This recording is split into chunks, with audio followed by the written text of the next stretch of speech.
Bonsoir à tous, bienvenue dans Le Monde aujourd'hui, ravi de vous retrouver pour cette nouvelle édition. On commence tout de suite par les titres. La Russie violemment critiquée et forcée de se défendre sur ses actions en rapport avec la guerre en Ukraine. C'était ce jeudi lors d'une réunion ministérielle du Conseil de sécurité des Nations Unies à New York. Nous reviendrons également dans ce journal sur les interventions des présidents africains à la tribune de l'Assemblée générale. Des peines allant de 10 à 30 ans de prison et des amendes. C'est le verdict du tribunal de grande instance de Ouagadougou contre 3 accusés dans le procès de l'assassinat en 1990 du leader syndical étudiant Boukari Dabo. Au rang des personnes frappées par la justice, le général Gilbert Diendéré qui écope de 20 ans ferme. Flambée des cas de maladie à virus Ebola en Ouganda, déjà un mort et plusieurs cas suspects. On en parle dans la chronique santé de ce jeudi avec Mohamed Oumfa en seconde partie de ce journal.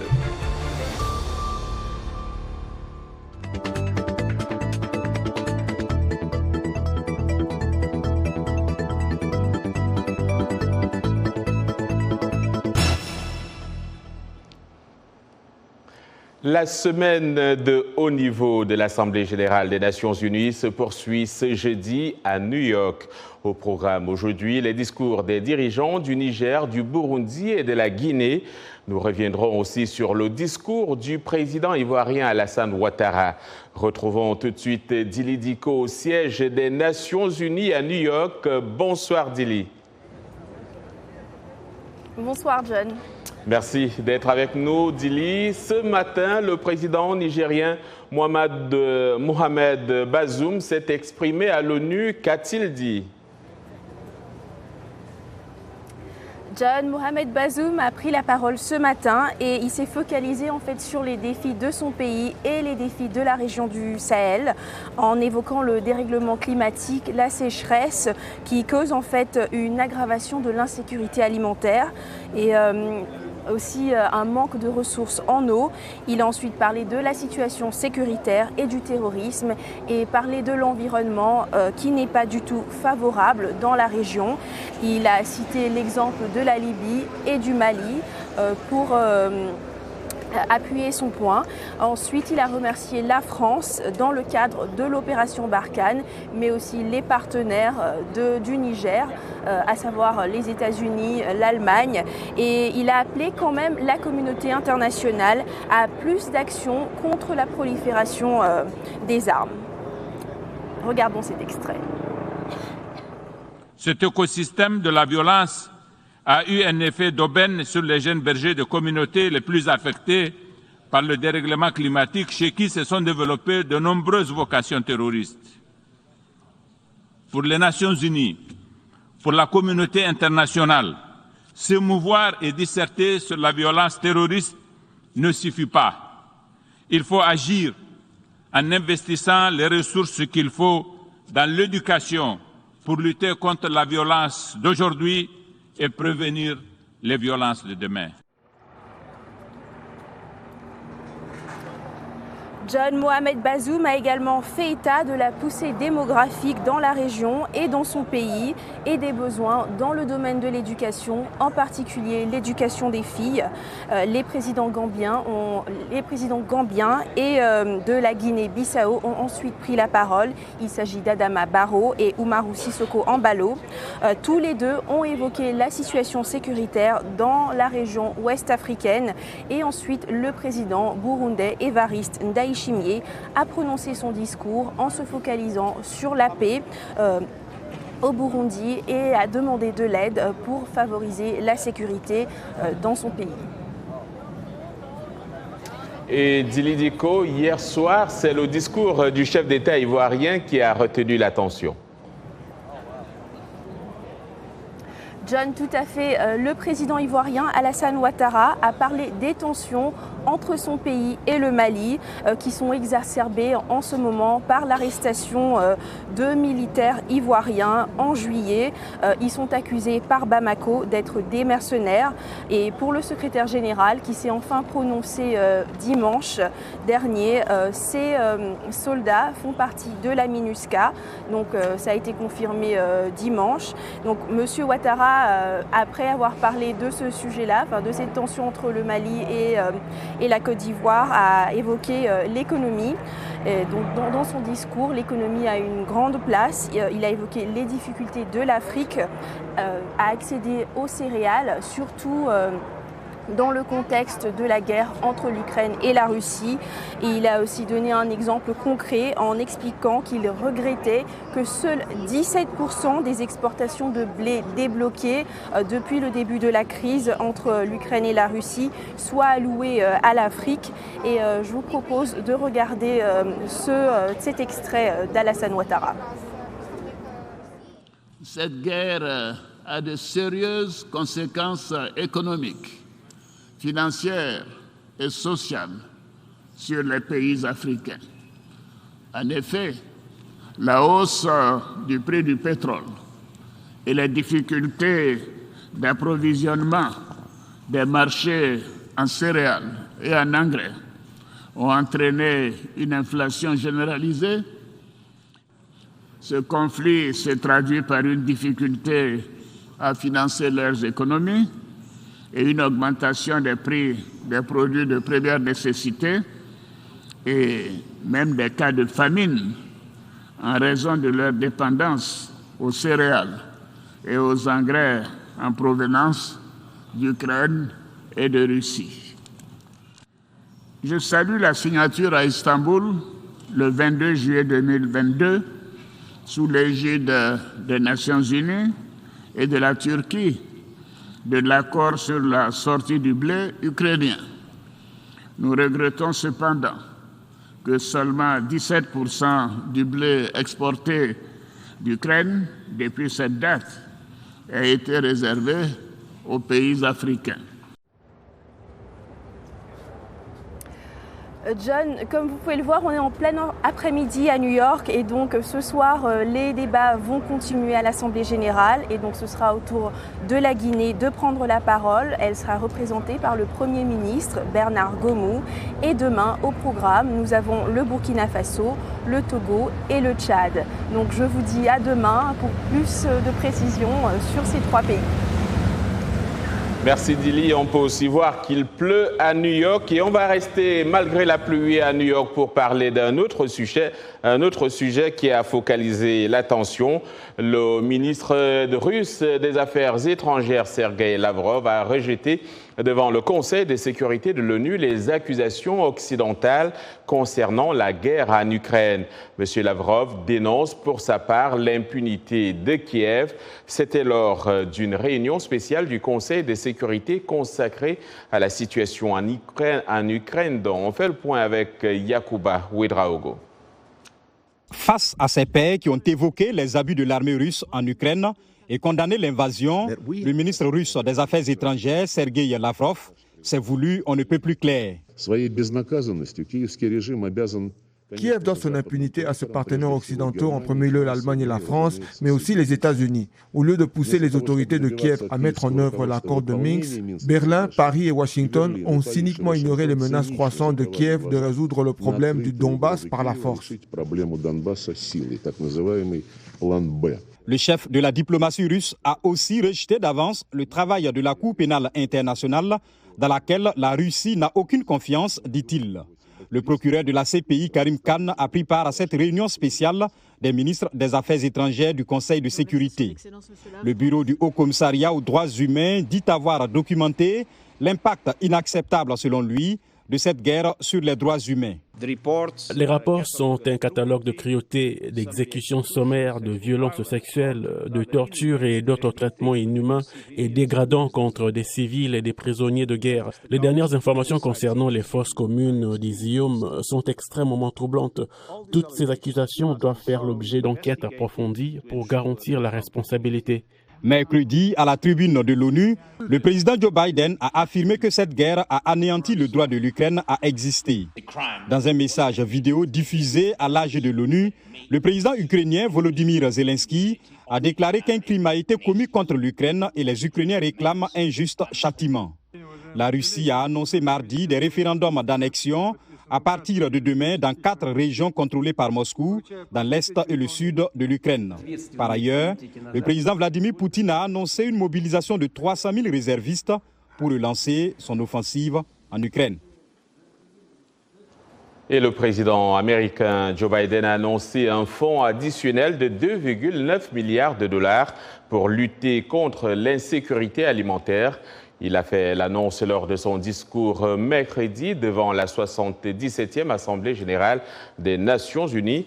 Il s'est aussi prononcé en faveur d'une réforme du Conseil de sécurité et a appelé la communauté internationale à faire front commun avec l'Ukraine face à la Russie.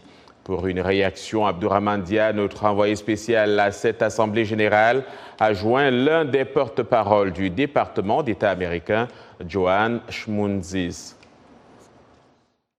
Ça vient après les contributions des États-Unis jusqu'à maintenant de plus que 6 milliards de dollars.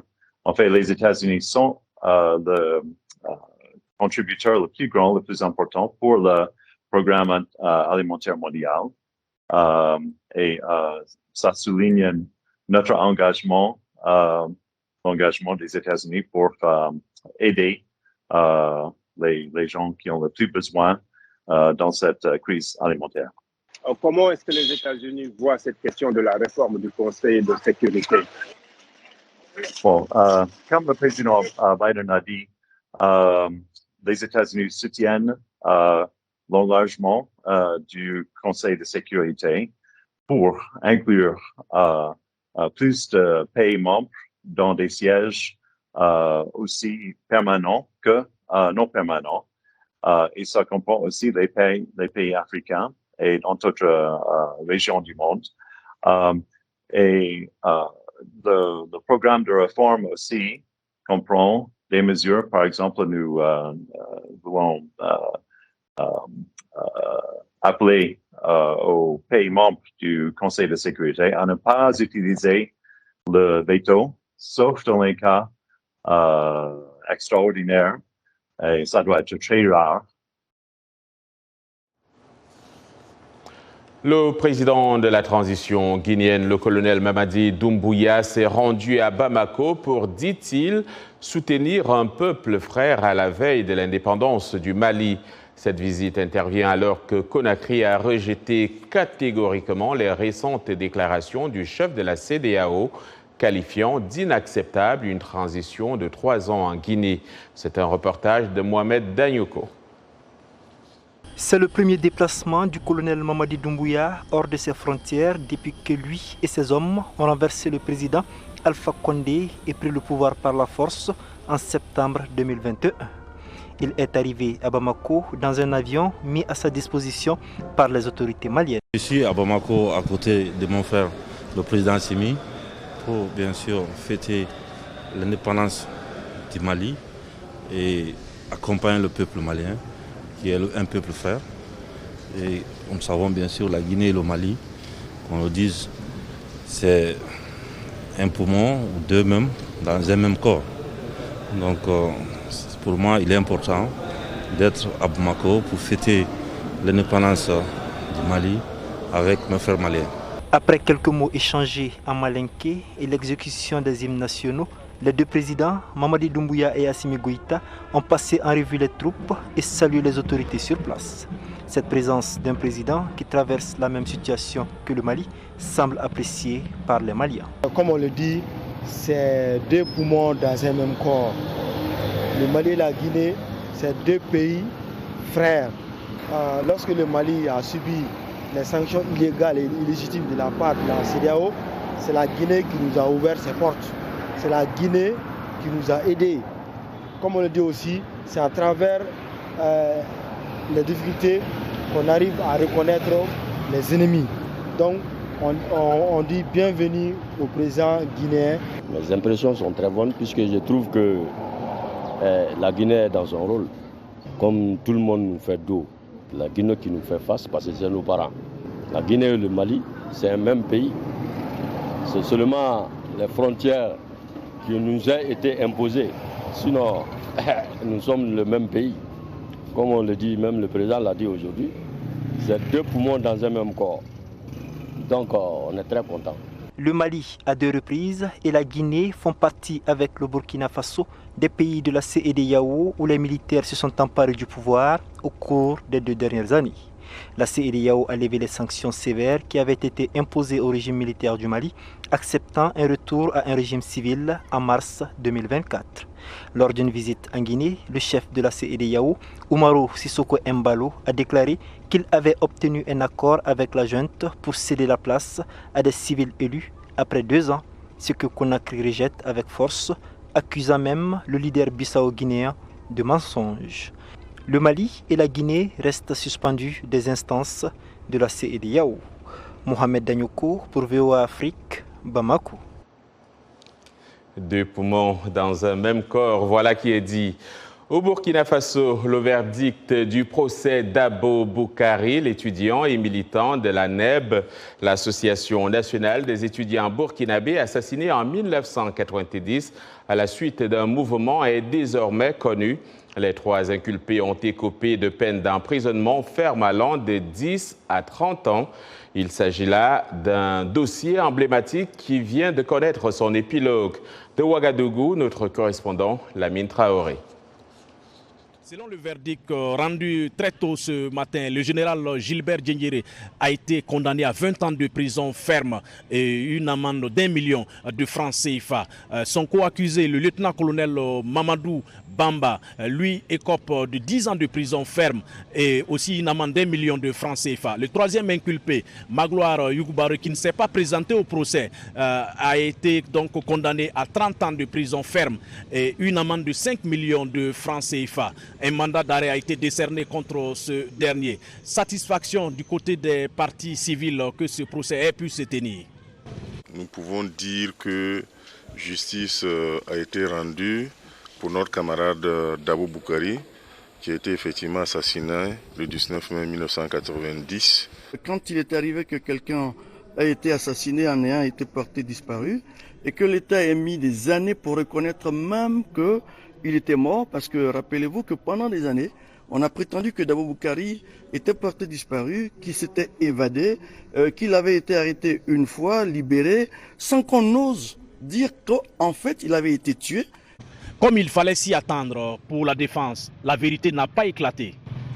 Tout le débat tournait sur le fait qu'on a 2 personnes, en l'occurrence Bamba et notre client, qui étaient là et qui sont toujours là, et se poser la question de leur responsabilité dans ces faits, car ils étaient tous poursuivis pour des faits de complicité. Un verdict rendu après 3 jours de procès, mais surtout 32 ans d'attente. Il s'agit là de l'un des dossiers emblématiques du pays qui vient d'être jugé. Lamine Traoré pour VOA Afrique, Ouagadougou. Et justice ici aux États-Unis, une cour d'appel fédérale a levé l'interdiction faite par un juge au ministère de la Justice d'utiliser des documents secrets saisis dans la propriété de l'ancien président Donald Trump en Floride dans le cadre d'une enquête criminelle en cours. La décision rendue mercredi par la Cour d'appel du 11e circuit à Atlanta permet aux enquêteurs de continuer à examiner les documents afin de déterminer s'ils doivent engager des poursuites pénales pour le stockage de documents gouvernementaux top secret à Mar-a-Lago. Le tribunal note que M. Trump n'a présenté aucune preuve qu'il avait déclassifié les documents sensibles et elle rejette la possibilité que M. Trump puisse avoir un intérêt individuel ou un besoin pour les quelques 100 documents marqués comme étant classifiés. Vous regardez Le Monde aujourd'hui en direct de Washington DC sur VOA Afrique. L'information vous revient après la pause. Every year, world leaders gather in New York for the annual United Nations General Assembly. Count on VOA to be there, delivering news you can trust on radio, TV, and the web. Des discours présidentiels aux entretiens en tête-à-tête avec des responsables gouvernementaux de haut niveau, nous vous tiendrons informés des développements importants touchant le continent. Líderes africanos vão abordar tópicos como alterações climáticas, o estado da economia, saúde, iniciativas juvenis e muito mais. Usikose kufuatilia habari na vipindi maalum katika lugha 16 tofauti kuhusu kongamano la viongozi moja kwa moja kutoka makao makuu ya Umoja wa Mataifa mjini New York na Washington DC. Tutakuarifu kila tukio. A free press is essential. VOA Africa.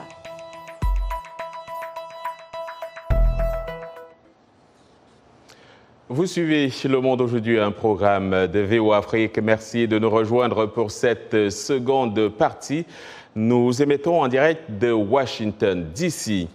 On a manqué le voyage hier, direction Abidjan donc, la capitale économique ivoirienne où la forêt du Banco, un site naturel exceptionnel en plein cœur de la mégalopole, est peu à peu redécouverte par les habitants. C'est un reportage de Yacine Sio sur les images de Thomas Diego Badia. Salut les gars. Bonjour. Comment ça vous va? Vous êtes bien réveillés? Aujourd'hui on va faire juste une belle petite randonnée, très technique. Ce matin, Idriss Traoré et ses amis sont venus se perdre sur les sentiers de la forêt du Banco. Régulièrement les week-ends, les membres de cette association de VTT viennent s'y balader plusieurs heures pour décompresser de la frénésie d'Abidjan. Avec les véhicules, la poussière, les émissions de CO2, quand on vient ici, c'est tout à fait le contraire. Il y a un calme, le bruit des animaux, des chants d'oiseaux. La forêt autour de nous, vraiment, c'est inestimable. L'air frais, c'est inestimable. Et nous, vraiment, on ne peut pas s'en passer, on ne va pas s'en priver, on va profiter de ça. Située en plein cœur d'Abidjan, la forêt est pourtant encore peu connue des habitants de la capitale économique ivoirienne. Dans ce groupe de cyclistes, nombreux sont ceux qui, jusqu'à récemment, n'y avaient jamais mis les pieds. C'était une très belle surprise pour moi. Étant abidjanais, grandi ici, plus la quarantaine, mais je n'ai jamais mis les pieds à la forêt du Banco, malheureusement. Donc je l'ai découvert ici il y a 3 semaines avec ce groupe-là. Et j'avoue que je ne peux pas passer une semaine sans passer dans la forêt du Banco. Voilà. Merveilleux endroit qui permet de se refaire les poumons et puis de reprendre la semaine de plus belle. Ces dernières années, les Ivoiriens sont de plus en plus nombreux à venir découvrir le Banco à VTT, mais aussi à pied pour des randonnées. Samson Dimanga est guide ici depuis 4 ans. Chaque week-end, il fait découvrir aux Abidjanais la biodiversité exceptionnelle de ce lieu unique. À l'intérieur du parc, nous avons une faune variée avec une présence de chimpanzés, de mônes, des singes. On a aussi quelques crocos dans la rivière du Banco. Une faune, mais aussi une flore composée de plus de 1100 espèces végétales différentes, dont certaines sont uniques, comme ce fromager de plus de 40 mètres de haut, un des plus vieux arbres de la forêt. Cet écosystème très riche fait du parc national du Banco le poumon vert d'Abidjan. Nous sommes juste près de la rivière du Banco et la nappe phréatique du Banco approvisionne la ville d'Abidjan en 40% d'eau potable. C'est aussi l'un des rôles écologiques que joue le parc pour les Abidjanais. C'est un poumon vert parce que le Banco capte 98% du dioxyde de carbone émis par la ville et en retour donne 100% d'oxygène aux Abidjanais. La forêt du Banco, un trésor caché d'Abidjan à découvrir, une merveille de la nature à préserver. Yacine Sio pour VOA Afrique, Abidjan. Comme tous les jeudis, nous consacrons une partie de ce journal à des sujets santé. Nous accueillons Mohamedou Oumfa dans ce studio. Bonsoir Mohamedou. Salut John. Voilà, on va parler santé. Aujourd'hui, on s'intéresse à une flambée des cas de maladies à virus Ebola et cette fois, c'est en Ouganda. Tout à fait, John. Les autorités ougandaises et l'OMS ont annoncé mardi avoir détecté une flambée de cas 3 ans après le dernier décès causé par cette maladie. Elle parle de 7 cas confirmés et un décès confirmé, mais aussi 7 cas probables qui sont morts avant la confirmation de l'épidémie. Pour parvenir à ce bilan épidémiologique, il y a eu une enquête menée par l'équipe nationale d'intervention rapide sur des décès survenus dans le district de Mubende. C'est à environ 150 km de la capitale Kampala. Le décès confirmé est celui d'un homme de 24 ans qui a présenté des symptômes de la maladie à virus Ebola et a ensuite succombé, a dit le ministère ougandais de la Santé sur son compte Twitter. Il est décédé d'une souche relativement rare, une souche dite soudanaise, qui n'avait plus été signalée en Ouganda depuis 2012, a précisé l'OMS. Il faut dire à cet effet que l'Ouganda a déjà connu des épidémies d'Ebola. Les derniers cas recensés dans le pays datent de 2019 avec au moins 5 morts après que le virus a été importé de la RDC qui luttait contre une importante épidémie dans sa région nord-est. Lors d'une précédente épidémie en 2000, 200 personnes avaient trouvé la mort. Donc John, l'Ouganda est familière, coutumière de ces épidémies. Et comme on l'imagine en pareille circonstance, la riposte est enclenchée. Qu'est-ce qui est fait à cet effet ? Effectivement, John, les autorités disent être en ordre de bataille. Elles ont commencé à vacciner des travailleurs de première ligne, c'est-à-dire des agents de santé, personnel de sécurité, agents de l'immigration et des douanes dans les zones frontalières avec la RDC, pays où, évidemment, les résurgences d'Ebola se produisent fréquemment et qui a confirmé d'ailleurs un nouveau cas le mois dernier. 12 000 doses de vaccins ont été déployées par le ministère ougandais de la Santé qui dit attendre 10 000 doses supplémentaires dans les prochains jours. Les autorités ougandaises se disent confiantes dans la lutte, revendiquant une expérience exceptionnelle dans la gestion des flambées et des épidémies de cette nature. Une grande partie de l'infrastructure que nous avons utilisée pour la COVID-19 sera rapidement réutilisée pour le virus Ebola. De plus, comme Patrick l'a dit, nous avons une capacité considérable grâce aux avant-postes dans le pays, à la détection et à la capacité de galvaniser le soutien et l'intervention de la communauté. Nous pensons donc qu'en utilisant ce que nous avons fait auparavant, nous devions être en mesure de mettre en place une réponse appropriée à cette épidémie actuelle. Une précision très importante, John, il faut dire qu'il existe certes un vaccin, le RVSV-Zebov, qui a permis de contenir les précédentes épidémies, notamment en RDC, mais il faut préciser que ce vaccin est davantage efficace contre la souche Zaïre du virus Ebola. Or, comme je l'ai dit un peu auparavant, c'est la souche soudanaise qui a été confirmée chez la personne décédée en Ouganda et donc la vaccination ne peut être une stratégie d'avance gagnante. Il faut donc suivre la situation pour savoir comment ça va évoluer. Et qui mieux que Mouamadou Mfa pour suivre dans cette situation, on vous retrouvera la semaine prochaine. Mais avant de partir, Mouamadou, je sais peut-être que vous êtes habitué, n'est-ce pas, aux achats. Je vous amène à Dubaï pour parler donc de cette histoire qui nous a échappé hier. La prochaine fois que vous irez à Dubaï, vous pourrez peut-être faire donc des achats. On parle là-bas d'un magasin digital. L'idée derrière ce concept est de pouvoir fusionner le meilleur du physique et du numérique dans un même espace. Ainsi, en pensant en espace physique, nous lui avons appliqué une mentalité numérique pour pouvoir changer la façon dont le commerce de détail se déroule. Et nous pensons que cela va être l'avenir du commerce de détail. C'est ce que soulignent les promoteurs de ce nouveau concept. Il n'y a pas d'articles exposés. Au lieu de cela, les acheteurs utilisent des tablettes pour naviguer, choisir et ajouter leurs articles, je suppose, au panier. Les clients peuvent également essayer les vêtements de leur choix dans des cabines d'essayage où un écran interactif leur permet d'échanger des tailles et de demander de l'aide. Voilà. Moi, je préfère plutôt toucher les vêtements. Et c'est la fin de ce journal. Merci pour votre attention. Je vous retrouverai avec plaisir demain, même heure, même lieu. Très bonne soirée à tous et à toutes.